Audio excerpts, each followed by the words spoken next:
তবে দিন শেষে তারাও নির্বাচন চায়, তারা চায় না যে ফেসিবাদ আবার ফিরে আসুক। কেউ মনে করে যে নির্বাচন হবে না, এটা তারা ভুল করছে। নির্বাচন হবে এবং নির্বাচন সঙ্গত কারণেই, ঐতিহাসিক কারণেই, রাজনৈতিক এবং গণতান্ত্রিক কারণেই হতে হবে। রাজনৈতিক স্বার্থটা তো জনগণের স্বার্থেই তো রাজনীতি করা, সেখানে জনস্বার্থে তো রাজনৈতিক দলগুলো কখনো কখনো ঐক্যবদ্ধ হয়।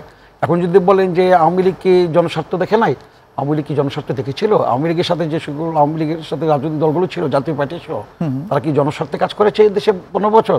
যদি বলেন করেছে, তাহলে গুলি করলো কেন জনগণকে? এখন এনসিপির পক্ষ থেকে যে বলা হচ্ছে যে ফেব্রুয়ারিতে নির্বাচন হবে না, রিসেন্টলি তারা বিভিন্ন অনুষ্ঠানে এই ধরনের কথাগুলো বলছে, এটা কি নিতান্তই রাজনৈতিক বক্তব্য হিসেবেই দেখেন নাকি আসলে এরকম কোনো আশঙ্কা আছে? না, আমি যেটা মনে করি যে এনসিপি তারাও তো জুলাই আগস্টে তাদের একটা ভূমিকা আছে এই ফ্যাসিবাদ বিরোধী আন্দোলনে। তারা তাদের রাজনৈতিকভাবে তারা বলতে পারে, তাদের কিছু দাবি টাবি থাকতে পারে।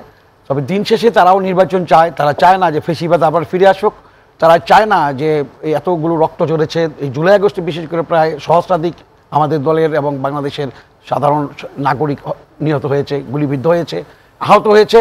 সুতরাং এই রক্তের উপর দিয়ে এনসিপি কেন, ক্রিয়াশীল কোনো রাজনৈতিক দলই চাইব না যে গণতন্ত্র নস্যাৎ হোক কিংবা এই ইন্টারিম গভর্নমেন্ট বিপন্ন হোক বা ইন্টারিম গভর্নমেন্ট ব্যর্থ হোক, এটা কেউ চাইবে না। একটা বিষয় রফিক ভাই, আপনিও নিশ্চয়ই শুনেছেন যে এক ধরনের গুঞ্জন, যেটি একটু আগে শরীফ ভাইও বলছিলেন, যে আসন ভাগাভাগির যে একটা ব্যাপার, একটা নেগোসিয়েশন, এই কথাটা আসলে কতটুকু সত্যতা রয়েছে? শোনেন, পৃথিবীর ইতিহাসে, রাজনীতির ইতিহাসে, নির্বাচনের ইতিহাসে এগুলো হতে পারে, এগুলো নির্বাচনের একটা বিউটি। আর গণতন্ত্রের মধ্যে আলোচনা হবে, দ্বিমত পোষণ হবে, সেটা গণতন্ত্রের বিউটি, এগুলো থাকবে।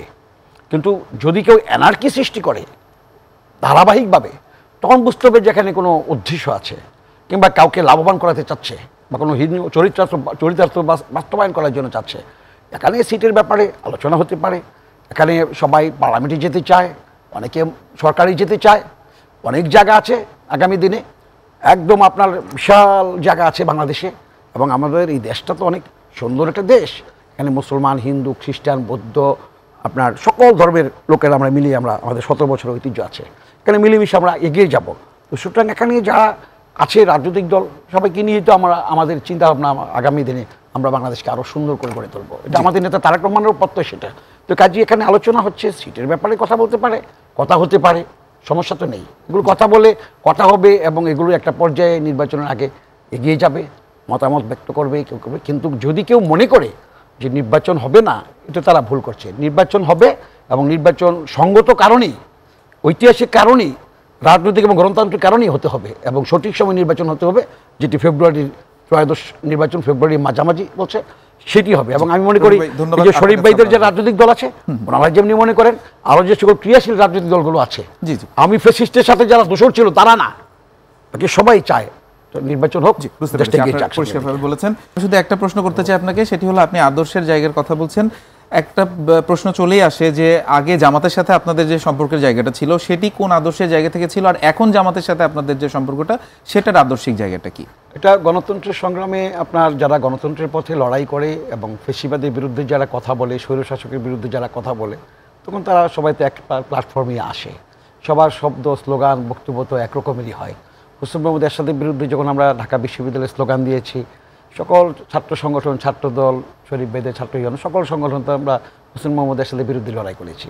সংগঠনের তো আলাদা আলাদা আদর্শ ছিল, কিন্তু আমাদের তো উদ্দেশ্য ছিল একটাই, যে স্বৈরশাসকের পতন ঘটাবো। আমরা তো 9 বছর সংগ্রাম করে পতন ঘটিয়েছি, দ্যাট ইজ ট্রু। এবং আপনি এটি জানেন যে সেখানে 91 সালে যে নির্বাচন হয়েছিল 27 ফেব্রুয়ারিতে, বাংলাদেশের প্রথম মহিলা প্রধানমন্ত্রী বেগম খালেদা জিয়া হয়েছিল জনগণের ভোটে, সুষ্ঠুবাদ নির্বাচনে।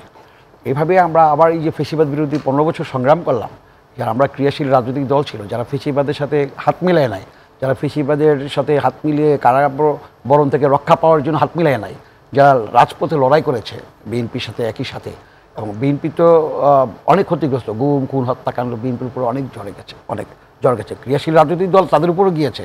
সেখানে যারাই ছিল, তারা এরশাদ বিরোধী এবং হাসিনা বিরোধী, ফ্যাসিবাদ বিরোধী আন্দোলন যারা করেছে, তারা একই প্ল্যাটফর্মে ছিল। আবার কখনো কখনো তো আমরা দেখেছি জামাত ইসলাম, আওয়ামী লীগ তারা মিলে তত্ত্বাবধায়ক সরকার প্রতিষ্ঠার জন্য 96 সালে একসাথে লড়াই করেছে।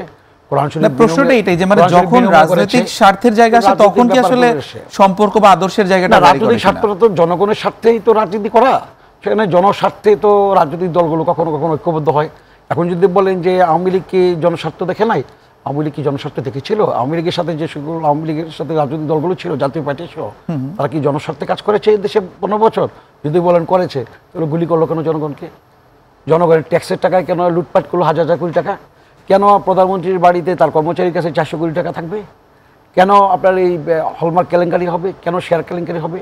কেন এই পিলখানাতে রক্ত ঝরবে? কেন শাপলা চত্বরের এই রাতের অন্ধকারে নিরীহ হুজুরদের উপরে এরকম আক্রমণ করবে, রক্ত ঝরাবে? কেন ইলিয়াস আলীকে, চৌধুরী আলমকে গুম করা হবে? কেন সাইফুল আলম, হিরু, হুমায়ুন কবির পারভেজ, দিনার, সুমনকে গুম করা হয়েছে? সুতরাং আমি বলবো যে ক্ষমতা কুক্ষিগত করার জন্য, ক্ষমতা টিকে থাকার জন্য এমন কোনো কাজ নেই। গত 15 বছরের যে সরকার, হাসিনা সরকার, একটানা তারা সিরিজভাবে তারা অপরাধ অন্যায় করে গেছে।